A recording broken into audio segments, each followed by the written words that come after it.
रात का सन्नाटा, चारों तरफ सिर्फ हवाओं की आवाज और दूर कहीं गोलियों की गूंज, कभी पास कभी बहुत दूर। चंबल की घाटियों में धूल, खून और बदले की महक हर ओर फैली थी। वहां एक नाम गूंजता था, एक औरत का नाम, किसी के लिए देवता, किसी के लिए मौत। उस नाम से पुलिस डरती थी, उस नाम से भी नेता कांपते थे। उस नाम के पीछे छिपी थी एक ऐसी कहानी जो इंसानियत के सारे सवालों को उलट देती है। उस औरत का नाम था फूलन देवी। 11 साल की बच्ची। हंसना चाहिए था, खेलना चाहिए था, सपने देखना चाहिए था, लेकिन सपनों की जगह आंसू मिले, खेलने की जगह जंजीरें मिली। उम्र 11 साल, शादी कर दी गई एक ऐसे आदमी से जो उसकी उम्र से 3 गुना बड़ा था। ना प्यार, ना सहारा, बस दर्द, अपमान, जुल्म। वो बच्ची रोती रही, कोई सुनने वाला नहीं, ना गांव, ना परिवार, ना पंचायत, ना पुलिस। धीरे धीरे उसकी आंखों में आंसू सूख गए, दिल में बचा सिर्फ गुस्सा, खौलता हुआ गुस्सा। घर लौट आई, पर वहां भी राहत नहीं। ऊंची जात के कुछ लोग उसे फिर से तोड़ने लगे। अपमान, बलात्कार, झूठे केस, सिस्टम, इंसाफ, भगवान, सब गायब। वो लड़की अब टूट चुकी थी, या शायद अब वही टूटन एक आग बन चुकी थी। उसी आग में उसका रास्ता बदला। डकैतों ने उसे उठा लिया, कैद कर लिया, फिर वही अत्याचार, पर किस्मत ने मोड़ लिया। मुलाकात हुई विक्रम मल्लाह से। विक्रम जिसने पहली बार उसे इंसान समझा, उसे इज्जत दी, सहारा दिया। अब वो बच्ची नहीं रही, अब वो बंदूक उठाना सीख रही थी। अब वो खामोश नहीं थी। अब उसके सीने में सिर्फ एक ही बात थी, जो मुझे तोड़ेगा मैं उसे मिटा दूंगी। गोलियों की आवाज, पीहड़ की चुप्पी, रात का अंधेरा और एक औरत की आंखों में जलता बदला। यहीं से जन्म हुआ बैंडिट क्वीन का। स्वागत है आपका हमारे चैनल पर। अगर आपको सच्ची, डार्क, दर्द भरी कहानियां सुननी पसंद है तो चैनल को सब्सक्राइब करें, वीडियो को अंत तक देखें, क्योंकि अब जो आप सुनेंगे वो सिर्फ कहानी नहीं है, एक जमाने का खौफनाक सच है। अब शुरू होती है फूलन देवी की असली कहानी। उत्तर प्रदेश के जालौन जिले का एक छोटा सा गांव था, गोरहा का पुरवा। धूल भरी गलियां, मिट्टी के घर, खेतों में झुककर काम करते मजदूर और हर ओर फैला हुआ समाज का झर, जात पात का झर। इसी गांव में 10 अगस्त 1963 को एक बच्ची ने जन्म लिया। घर बेहद गरीब था। जात, मल्लाह और समाज की नजर में उस परिवार की कोई हैसियत नहीं थी। बचपन से ही फूलन ने भेदभाव को अपनी आंखों से देखा, महसूस किया, सहा। जिस उम्र में दूसरे बच्चे स्कूल जाते हैं, खेलते हैं, सपने देखते हैं, उस उम्र में फूलन को खेतों में काम करना पड़ता था। जिस घर में प्यार होना चाहिए था वहां सख्ती थी। जिस समाज से उम्मीद थी वहां सिर्फ अपमान था।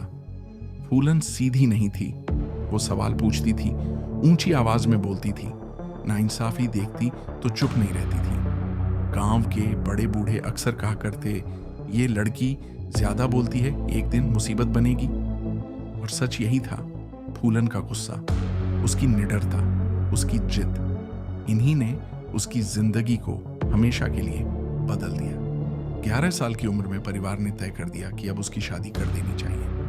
ब्याह हुआ उस आदमी से जो उम्र में उससे लगभग 3 गुना बड़ा था। शादी नहीं, जैसे एक सौदा था। एक बच्ची को बेच दिया गया, एक ऐसी जिंदगी के लिए जिसमें न प्यार था न सम्मान। वहां फूलन के साथ मारपीट हुई, उसका शोषण हुआ, उसका बचपन छीन लिया गया। वो रोई, चिल्लाई, किसी ने उसकी आवाज नहीं सुनी, न घर वालों ने, न पंचायत ने, न पुलिस ने। आखिरकार फूलन ने हार नहीं मानी, उसने उस आदमी को छोड़ दिया और मायके लौट आई। लेकिन गांव लौटकर भी उसे चैन नहीं मिला। ऊंची जात के कुछ लोगों ने उसके चरित्र पर कीचड़ उछाला, उसका मजाक उड़ाया, उसे झूठे केसों में फंसाया, पंचायत में बेइज्जत किया।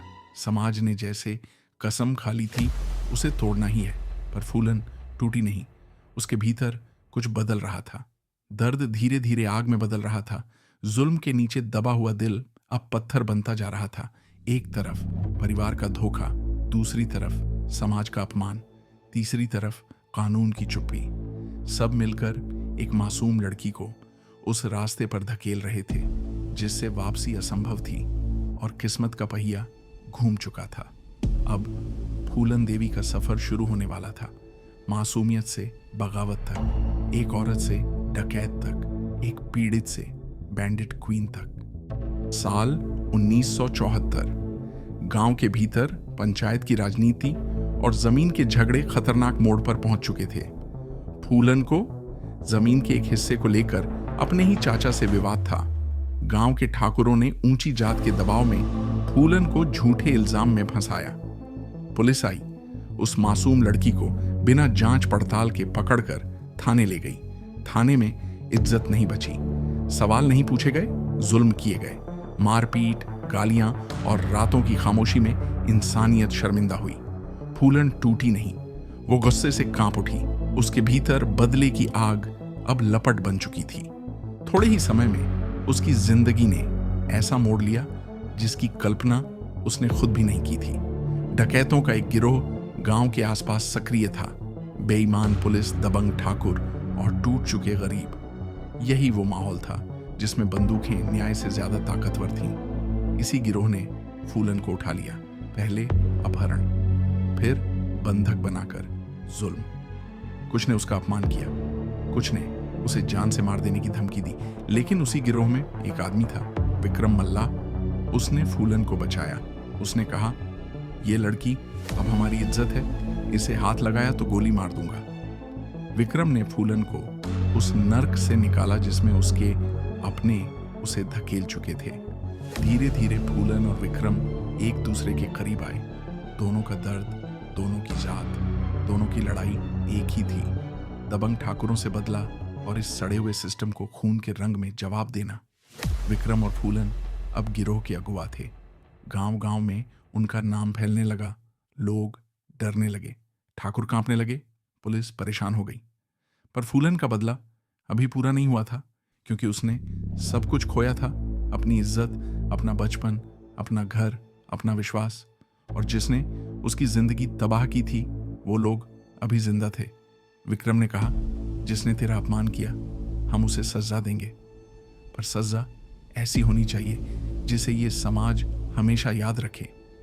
फूलन की आंखों में आंसू नहीं थे, अब सिर्फ आग थी। उस आग ने एक ऐसा अध्याय लिखा जिसे बाद में लोग बेहमई नरसंहार के नाम से जानेंगे। चंबल की रातें लंबी थीं, धूल, शिकन और कहर हर सांस में थे। एक ऐसी रात जिसकी गूंज सालों तक नहीं मिटी। वही रात जिसने नाम बदल दिया, किस्मत बदल दी। बेहमई का गांव, 1981 की ठंडी सुबह। लोगों की जिंदगियां, रोजमर्रा की बातें, घरों की खिड़कियां, सब सामान्य लगे। और फिर अचानक एक झुंड आया। गैंग की अफवाहें हवा में फैल गईं। फूलन देवी और उसका समूह गांव में दाखिल हुए। वह दिन बदले की तड़प का दिन था। कहा जाता है कि वहां जिन लोगों ने पहले उसके साथ भयावह अत्याचार किए थे उन्हीं को निशाना बनाया गया। रिपोर्ट्स में और गवाहियों में आंकड़े अलग अलग मिलते हैं, पर कई रिपोर्ट्स का कहना है कि बीहड़ में बैठे हुए लोग कम से कम 20 पुरुषों की हताहत की बात करते हैं। यह घटना केवल एक सामूहिक हत्या नहीं बनी, ये एक प्रतीक बन गई। एक प्रतीक, जब एक अकेली औरत की शिकायतें, न्याय की कमी और जात पात की ऊंची दीवारें मिलती हैं तो क्या होता है, ये दर्शाने वाली कहानी। देश भर में हलचल मची, राजनीति का खेल तेज हुआ, अधिकारियों पर दबाव बढ़ा, पुलिस ने मोर्चा संभाला, कानूनी पेंच और मीडिया की कवरेज ने इसको राष्ट्रीय मुद्दा बना दिया। फिर आया 2 साल बाद वह ऐतिहासिक पल, फरवरी 1983। जो किताबें, रिपोर्टें और गवाह बताते हैं उसके मुताबिक फूलन ने सार्वजनिक रूप से हथियार गिराए और उसने आत्मसमर्पण कर दिया। सरेंडर रंगारंग था, हजारों की भीड़, कैमरों की चमक और अधिकारियों के दावों की लंबी सूची। सरेंडर के बाद की कहानी उतनी सरल नहीं थी। सरकारी वचनों, स्थानीय राजनीति और न्यायिक प्रक्रियाओं के बीच उलझन रही। उसे जेल भेजा गया और वर्षों तक कानूनी प्रक्रियाओं की पकड़ में रही। अमूमन रिपोर्ट्स कहती हैं कि उसने लगभग 11 साल जेल में बिताए और 1994 के आसपास छूट मिली, जब राज्य स्तरीय राजनीतिक हस्तक्षेपों ने मामले को प्रभावित किया। जेल से रिहाई के बाद फूलन ने राजनीति की राह चुनी और 1996 में वह लोकसभा की सांसद बनी। किसी समय की गलियों से निकलकर संसद की कुर्सी पर बैठने तक यह स्वर देश के कई तबकों के लिए आश्चर्य और विवाद दोनों बन गया। और फिर 25 जुलाई 2001 एक सुबह न्यू दिल्ली का आलीशान इलाका, उसकी सलाखों से परे की जिंदगी। जैसे ही वह अपने आवास के बाहर आई, 3 मास्क धारित हमलावर आए, गोली चली और दुनिया ने उस दिन बंदूकों से निकली एक और खबर सुनी, फूलन देवी मरी। फूलन देवी एक ऐसा नाम है जो दर्द से निकली आग का प्रतीक है। उन्होंने अपमान, गरीबी, जातिवाद और भ्रष्ट व्यवस्था के खिलाफ अपनी जिंदगी दांव पर लगा दी। वो अपराधी भी थीं और बहुतों के लिए न्याय की देवी भी। कुछ के लिए वो डकैत रानी थीं, कुछ के लिए प्रतिशोध की मूरत और कुछ के लिए वो बदलाव की आवाज। उनकी कहानी हमें ये सिखाती है कि जब समाज किसी को हद से ज्यादा तोड़ देता है तो कभी कभी वो इंसान वापस उसी समाज को उसकी गलती का एहसास कराने के लिए खड़ा हो जाता है। अगर आपको ये कहानी पसंद आई तो चैनल को जरूर सब्सक्राइब करें ताकि ऐसी और सच्ची, गहरी और भावुक कहानियां आप तक पहुंचती रहें।